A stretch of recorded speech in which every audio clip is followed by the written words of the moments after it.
in LA and writes Journey with Janelle, which is a travel blog. Rupa, what do you want to say?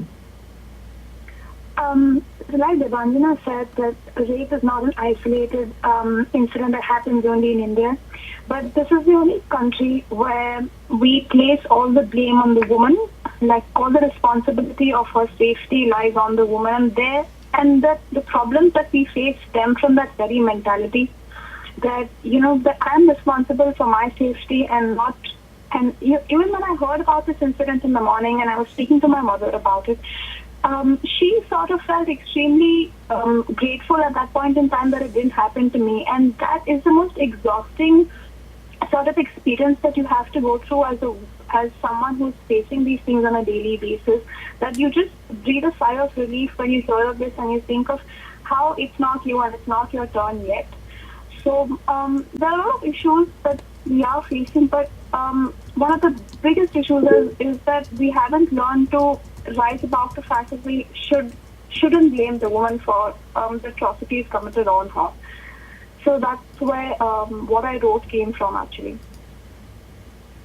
I totally agree with Rupa on this case, really, because I think a lot of times that's the case. They said you should not wear this kind of clothes, or you should not look like this, or all these Western clothes you shouldn't be wearing. But I don't think that's the point, as Rupa has already said. People think they are, as long as they are safe, as long as their family is safe, they don't really raise their voice on anything.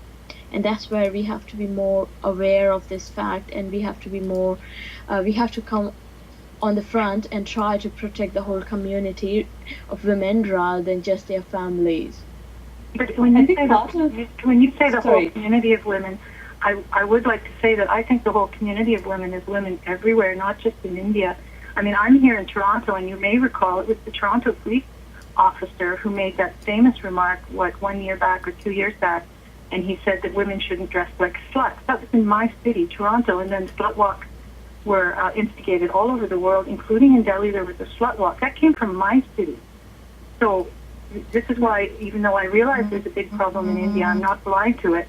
I also want the world to see that this is a global problem. I completely agree. It is entirely a global problem, but I mean, I think what we also need to understand is that we're lacking in India. We really need to come and crack down upon creating systems of deterrence. The fact that we have an abysmal conviction rate in Bombay and in Maharashtra for cases of sexual harassment, molestation, and rape does not help the situation any. Knowing that it's a serious crime, knowing that you're actually exposing yourself to a serious sentence, knowing that this is not something that you can get away with is something that we need to emphasize. And I think that's one thing that has perhaps had much more of a momentum since the Delhi tragic case of the Delhi rape case. Janelle, what's your perspective from LA?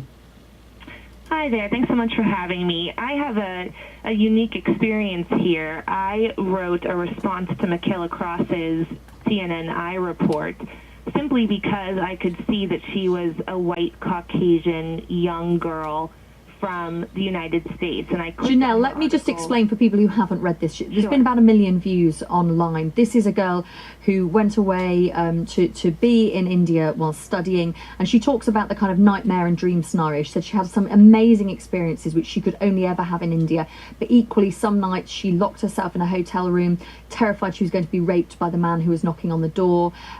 People groped her in public. She was stalked for 45 minutes through a marketplace. She said it was a terrifying ordeal. Carry on, Janelle.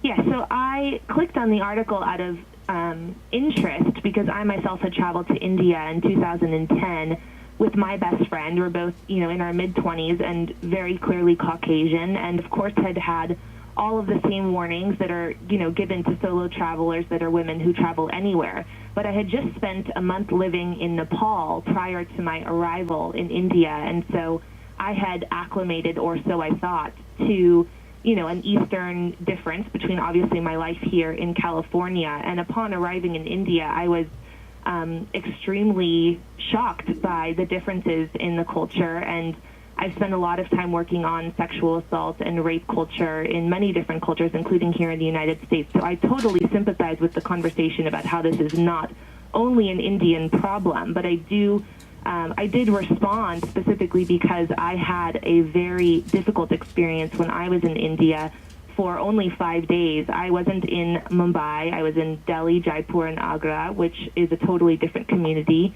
But it is difficult and hard to travel there. And as a travel blogger, I felt compelled to warn anyone reading my blog that there is a difference. It is important to protect yourself. And even the same warnings that are given to all of us as solo travelers who are women around the world, that they're particularly difficult in India. And I agree with Kavita that there's an additional level of vigilance and stress that goes into traveling, especially if you're a young Caucasian woman in India.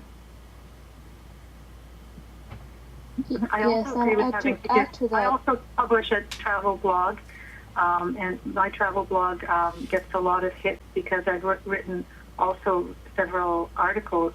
For instance, one is called My Top Safety Tips for Women Traveling in India, and I do agree there's some very specific cultural things you need to know about India to try and help mitigate against some of these problems. Of course, there's no guarantees, but I also agree that you do have to be vigilant and that you do have to follow some very specific, advice. For instance, dressing modestly. I'm always surprised when I see young Western women in India, and I do see them dressed in very skimpy Western clothing. I'm very surprised at that. I don't think it's a good idea. I mean, I do think you have to recognize there's different cultural norms. Who else was trying to come in? The other comments that were said earlier as well, I think it's important to note that while we can post blogs to each other about the important steps that we can take, the difference in India for me is that the impetus for safety, I agree with, I can't remember who was speaking earlier, that it's on the traveler or it's on the woman that lives in India to be responsible for their own safety. And that's difficult in a society in which women don't have a lot of power anyway. And especially in certain parts of the country, which is, of course, huge. And we have to, of course, say that these are not, these cases are isolated. And while many cases happen, they don't happen everywhere. And we can give all of those disclaimers. But it is important to note that the impetus for safety is on the woman. It's not on the man. And with that, there will continue to be sexual assault and violence and rape in countries anywhere, India or otherwise, that don't have the responsibility equally distributed between men and women for safety. The thing about rape in India is that there are a lot of people talking about it, and there's a lot of awareness, especially after the 16 December incident in Delhi. But the only problem that we are facing at the moment, and that's most pertinent, is the fact that there is no persistent change. So that they've fallen into this sort of predictable pattern where an incident happens, and there's a lot of outrage on social media and on various other platforms, and then it just sort of falls into a lull. And Occupy Wall Street has been going on for over a year, and there have been other people are still gunning for different campaigns. The only problem that we are facing is there is no persistent campaign to get people aware. There's a huge enlightened bunch that knows that these misogynistic tendencies exist in India, but that's less than 1% of our educated population. The rest of the populace needs to be educated, and that doesn't happen because there is no real campaign for change that somebody is gunning for. And let me interrupt at this point, and I hope you'll forgive me. We've only got a minute or so of the programme left, and I want to bring in Sabir, who is in Delhi, a regular contributor to the programme, who got in touch with us on Facebook. Sabir, what was the point you were making? I was just last night, I was looking at Twitter, and suddenly I noticed this sudden torrent of tweets from the Mumbai hashtag. There, something that I brought out last time when I was talking in the show about the Delhi case is it's very easy to blame people. It's very easy to blame men. But we also need to understand that this is a society, this is a country where the police is not equipped to investigate. It's a country where women and children are traditionally considered property. You're basically property, and the ownership passes on from the father to the brother to the husband to the child to the son, whatever. So it's a whole cultural issue, Sabir, which is something that we've talked about so many times on World Have You Say, the cultural problems with the way that women are viewed in India. I'm sure this is something that we will discuss time and time again. If you want to add your thoughts, facebook.com/World Have Your Say. Thank you to all of my guests for joining me today. Have a fantastic weekend, and I will speak to you again on Monday.